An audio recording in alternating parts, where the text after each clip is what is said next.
মালদার হবিবপুরেও মুমূর্ষু রোগীর ভরসা সেই খাটিয়া, কারণ রাস্তার বেহাল দশা।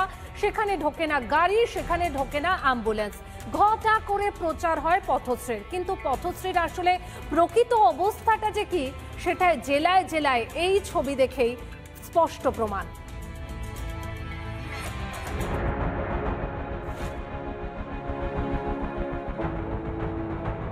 বেহাল রাস্তায় ঢোকে না গাড়ি, অ্যাম্বুলেন্স। বর্ষায় খাটাল হয়েছে রাস্তা। মুমূর্ষুকে হাসপাতালে নিয়ে যেতে হিমশিম পরিবারের।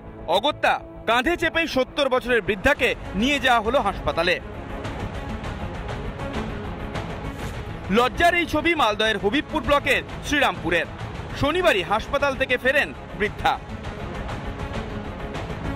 রবিবার ফের অসুস্থ হলে নিয়ে যাওয়া হয় হাসপাতালে। এবারও ভরসা সেই খাটিয়াই।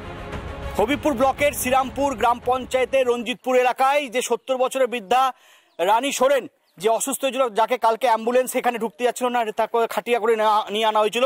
তার বাড়িতে আমরা এসেছিলাম, কিন্তু বর্তমানে তার শারীরিক অবস্থা আরও অবনতি হয়েছে, যার ফলে পরিবারের লোক এবং এখানকার মালদা জেলা পরিষদের যিনি সদস্য রয়েছেন তারাশঙ্কর রায়, তিনি কিন্তু রীতি করে খাটিয়া করে এবং এখানকার স্থানীয় মানুষদের সাথে নিয়ে সোজা আবার মালদা মেডিকেল কলেজ হাসপাতালে যাচ্ছে। অসুস্থ মালদা মেডিকেল কলেজ হাসপাতালে ভর্তি ছিল, কিন্তু বিনা চিকিৎসাতে তাকে ছেড়ে দিয়েছে। দিয়ে বাড়িতে এসে দেখতে পাচ্ছি ও খুবই ছটফটাচ্ছে, তাই আবার নিয়ে যাচ্ছি খাটিয়াতে করে মালদা হাসপাতালে। গাড়িও আসতে চাইছে না কেউ, দিয়ে তাই বাধ্য হয়ে এখন নিয়ে যাচ্ছি। পরিস্থিতি আমার মা আছে, এটা এখন নিয়ে যাচ্ছে মালদা হাসপাতালে। আবার কিসে নিয়ে যাচ্ছেন? খাটিয়াতে করে নিয়ে যাচ্ছি। মালদহ এবারই প্রথম নয়, 2023 সালেও মালদহের বামনগোলাতে খাটিয়ায় করে নিয়ে যাওয়া হয়েছিল মুমূর্ষু এক রোগীকে। কারণ যোগাযোগের যে মাধ্যম রাস্তা, সেটাই যদি বেহাল অবস্থায় থাকে, মানুষ যাতায়াত করবে কোথা দিয়ে?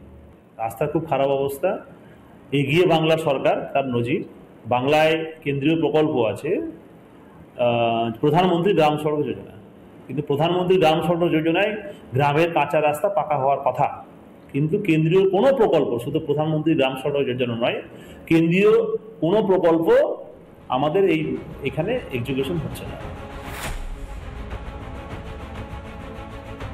রাস্তার কাজ বলতে আমরা যতটুকু করতে পারছি গ্রাম পঞ্চায়েত থেকে, আমরা ছোট্ট করে পাচ্ছি, আমরা ছোট করে করছি। 35 মিটার 70 মিটার আমরা সেভাবে রাস্তা করছি। রাস্তার অবস্থা বেহাল, কোনো গাড়ি বিএসএফ রোড থেকে গ্রামে ঢুকছে না ঢোকার ফলে আমরা ওকে খাটিয়াতে করে নিয়ে আসি গ্রামে। শনিবারও এই একই ছবি ধরা পড়ে মুর্শিদাবাদের সুদিতে। সেখানে রাস্তার হতশ্রী দশা, বাধ্য হয়ে রোগীর খাটিয়া সফর। শুধু মালদহ অথবা মুর্শিদাবাদ নয়, পথশ্রীর হতশ্রী ছবি রাজ্যের জেলায় জেলায়। কবে হাল ফিরবে রাস্তার? তৃণমূলের আমলে আদৌ বদলাবে রাস্তার এই ছবি? মানুষের কথা ভাবে না তৃণমূল সরকার? রিপাবলিক বাংলা।